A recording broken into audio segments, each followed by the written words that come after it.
Você já parou para pensar como certas coisas não fazem muito sentido?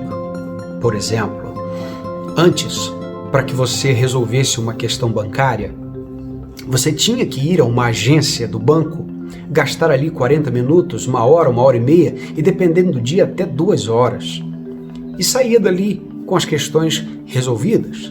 Hoje, você toma o seu smartphone e paga pelo aplicativo do banco e leva 5, 10 minutos, no máximo 15.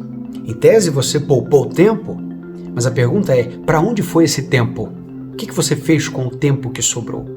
Então você descobre que aquele instrumento que foi usado para acelerar as suas atividades e fazer com que você ganhasse tempo, que é a internet, agora ela mesma rouba o seu tempo e a sua produtividade.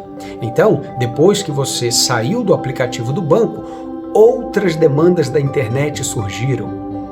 Algumas importantes, mas outras, e na sua maioria, não são tão importantes assim.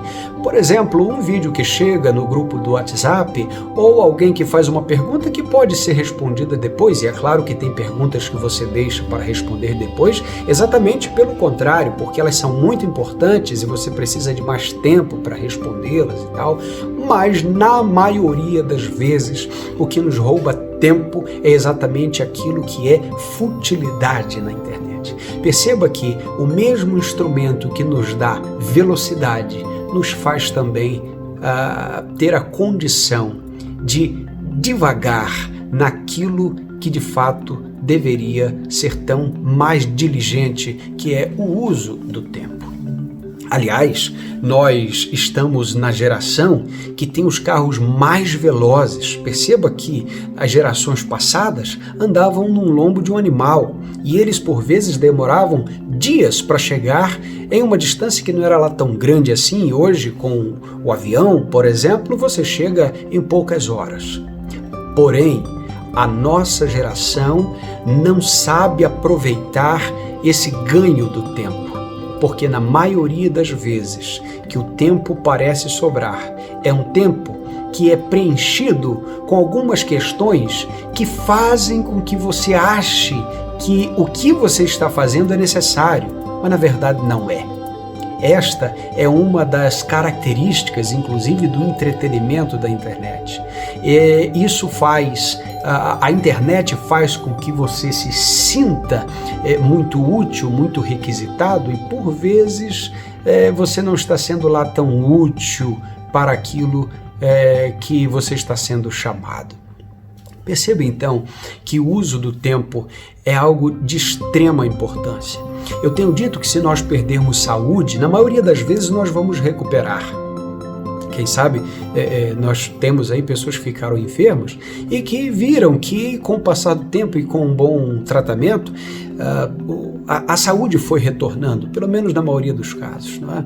Se nós perdemos dinheiro, por exemplo, nós conseguimos recuperar, talvez não tudo. Aquele que foi, passa, mas uma outra quantia vem e nós sabemos lidar com isso muito bem. Mas se você perde tempo, nunca mais você recupera.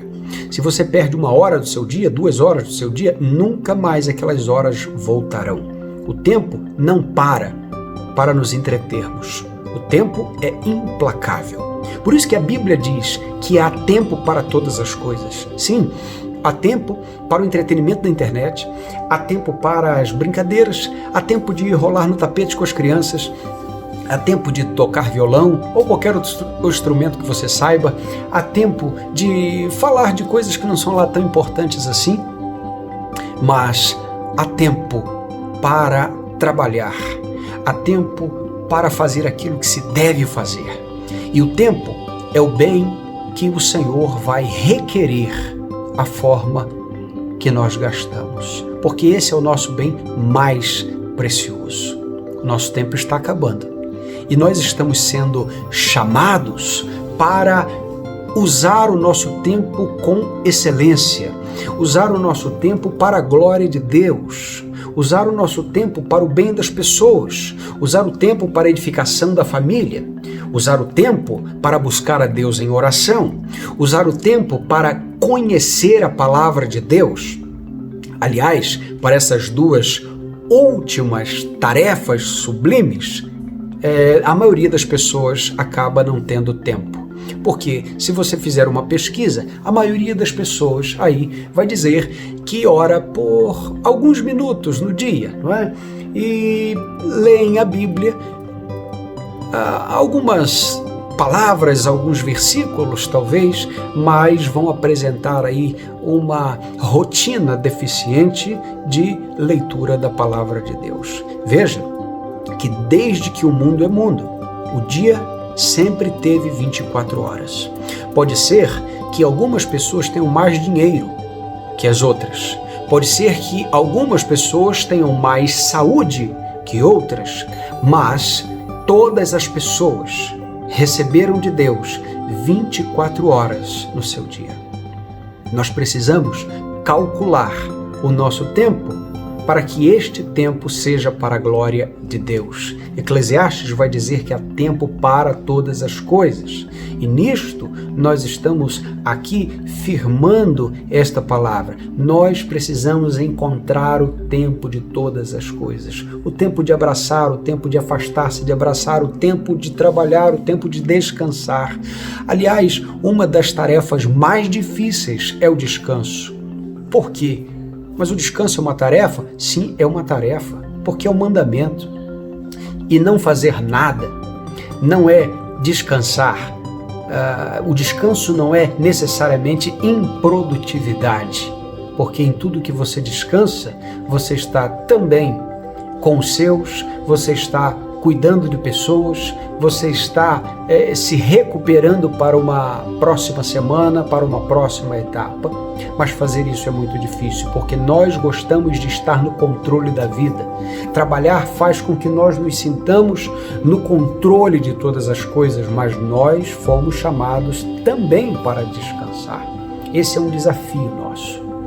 Que aquele tempo que nós poupamos, por exemplo, em não ir no banco, que nós poupamos em chegar mais cedo porque o carro é um bom carro, o carro é veloz, não é?